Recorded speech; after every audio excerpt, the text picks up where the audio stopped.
आलात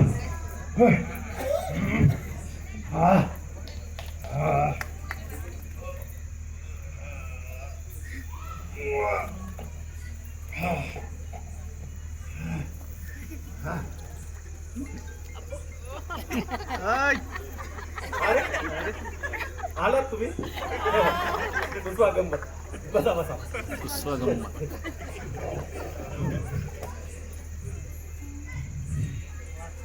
असं काय पाहताय माझ्याकडे? मला नाही ओळखलं? अरे मी दत्तू, दत्तात्रय हरिश्चंद्र मांजर सुंबेकर. अरे शाहरुख मांजर सुंबेकर, कनका सुपरस्टार ऑफ टुमॉरो.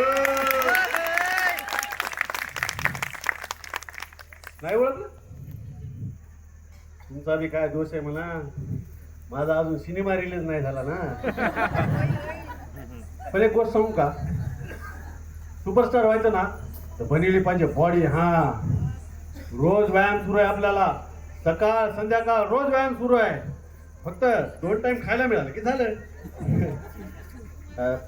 हे बी मिळालंच की एखादी पिक्चर मिळाल्यावर. सुपरस्टार व्हायला ना अजून जर कोणत्या गोष्टीची गरज असेल ना, ती म्हणजे फॅमिलीच्या सपोर्टची. त्या बाबतीत आपण लई लकी आहे बरं का. म्हणजे ना एक दिवशी ना मी माझ्या घरी जाऊन ना सांगून टाकलं, माझे नांदेडचे दिवस संपले, मी मुंबईला चाललो सुपरस्टार. धडाम. अहो घरात बॉम्बस्फोटच झाला ना. माझी आई चुलीवर जेवण बनवत होती, चुलीपेक्षा जास्त भडकली. म्हणली मुडद्या मुस्काट फोडीन सिनेमाचं नाव काढलं तर.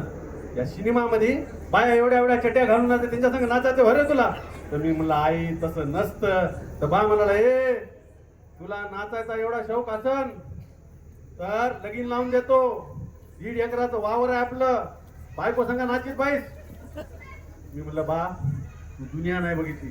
म्हणलं तुला तरी दाखिली. मी म्हणलं काय घंटा दाखिली?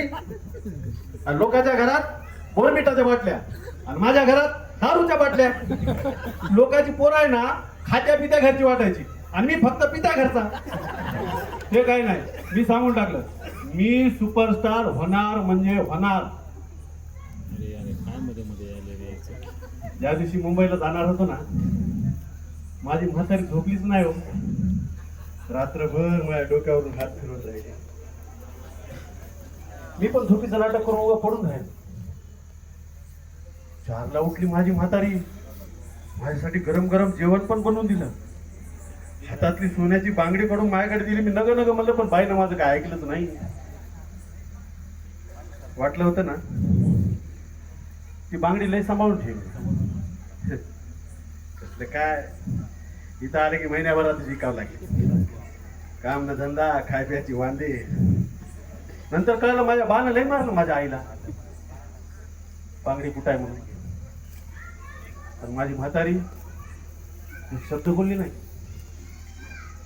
त्या बांगडीचा डिझाईन बघून ठेवला आणि सुपरस्टार झालो ना की अशा 56 बांगड्या दिली मी माझ्या आईला. 56 प्रेझेंट. तर दुसऱ्या दिवशी बा आला होता मला सोडायला. खिशामध्ये 100 रुपये टाकले आणि मला खर्चू नगस. मी म्हणलं काय सांभाळायला दिले, मला भाड खाऊ. मुंबईमध्ये जे भिकारी आहेत ते यासाठी आहेत की त्यांच्याकडे परत यायला पैसे नाही, कळालं का. तर मग आता असं आलो मी आता मुंबईला, इकडे इकडे ह्याला त्याला भेटणं चालू आहे. आणि परवा कॉल आला ऑडिशनचा. हा, महेश मांजरेकर. अरे ते सांग ऑडिशन आहे आपलं. हा, आणि आयर्नी ऑफ लाईफ काय तर आज सकाळी पुन्हा फोन आला आईचा. माझ्याकडे कुठं फोन आहे, तो रमेश पानपिडेवाला आहे ना, त्याच्याकडे फोन येतो आपला. तर आईचा फोन आला तर संगीबद्दल सांगत होती. संगी माझी बहीण. ते काय आहे, आम्ही 5 जण आहो ना, माझ्या अगोदर 2 भाऊ, मग मी, मग संगी, मग सर 5 पांडव. ते मोठ्या भावाने लग्न केले, आपली घरं बसवली. मग आईबाबाची सगळी जिम्मेदारी संगीवर. आता मी इथं आल्यावर संगीच त्यांचा सहारा. सकाळी उठायचं, दवा दारू करायची, जेवण बनवायचं, सरूला शाळेत सोडायचं, मग घोरपडे अन्नाच्या शेतात राब राब राबायचं. पुन्हा संध्याकाळी जेवण, दवा दारू. खाण्याला झुंपलेल्या बैलासारखी अवस्था झाली होती तिची. पाऊस पडला नाही ना, दुष्काळ आला ना तर आमची संगी 18 किलोमीटर लांब चालत जायची ते रोजगार हमी योजनेची कामं करायला. हा हा तेच रस्त्यावर पडलेले खड्डे. तो चंद्या सलूनवाला आहे ना, त्याच्या संग जेन्युइन अफेअर होतं तिचं. अरे चंद्या तयार बी होता लग्नाला, पण ही म्हणाली मूड द्या, तुझ्या संबर लगीन केलं तर मायबाकडे कोण बघत. तर काय सांगत होतो मी, तर असं का फोन आला आईचा. आणि आता माझं ऑडिशन आहे महेश मांजरेकरकडे. आणि काल रात्रीला माझी बहीण संगी मेली.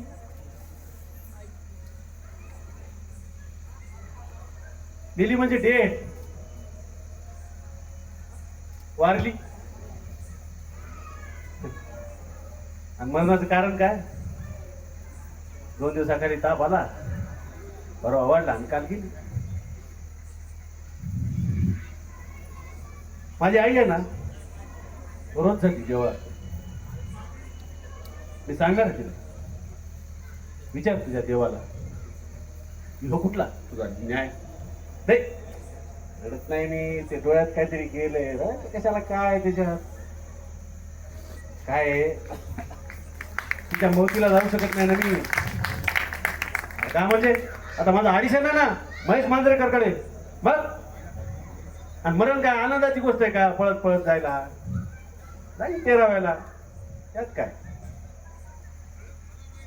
आणि सुपरस्टार लोकांचं कसं असतं माहितीये का, त्यांच्याकडे समजा असत, पैसा, गाडी, बंगला, फक्त येळ नसतो. आपल्या माणसांसाठी येळ नसतो. आणि आजची गोष्ट सांगू का, माझ्याकडे पैसे पण नाही ना जायला. आता बघू त्या महेश मांजरेकरनं काय दिले तर ठेवले आपण. पण संगीता मॉरल सपोर्ट होता आपल्याला.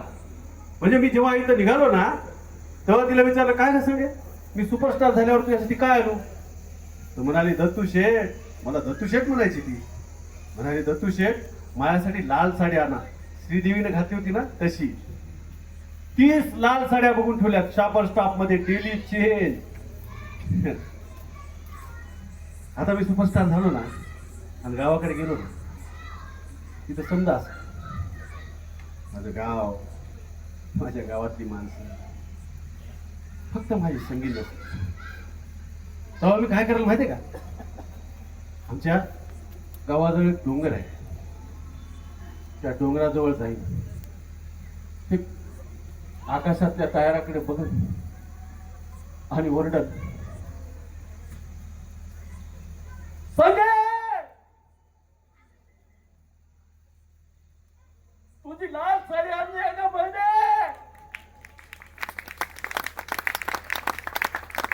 मला विश्वास आहे त्या ताऱ्यातून आवाज येईल, साडीच राहू द्या तुझे, तुझी तब्येत बरी आहे ना.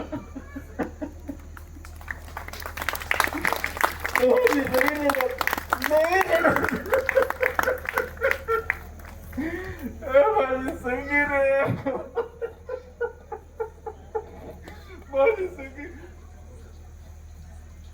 काय माणसावर तुम्ही हा भारी पोस्टर कमवून टाकलं मला. अरे आता मेकअप केलं तर कसं दिसेल. अरे जायला पाहिजे ना, पिक्चर करतोय तो महेश मांजरेकर, राजा मौली. अरे ऑडिशन करायला पाहिजे ना, आपला इम्पॅक्ट पडायला पाहिजे ना. मग काय करणार ऑडिशनला, Natsamrat, to be or not to be, that is the question. जगावं की भरावं हा एकच सवाल. शिरवाडकरांनी आपण स्ट्रगल करणाऱ्या ऍक्टरसाठी किती मनापासून दिलं ना. जगावं की भरावं हा एकच सवाल आहे. अरे बाबा तुमच्याशी बोलत बसलं तर कसं होईल, जावं लागेल. महेश मांजरेकर जोरदार टाळ्यांच्या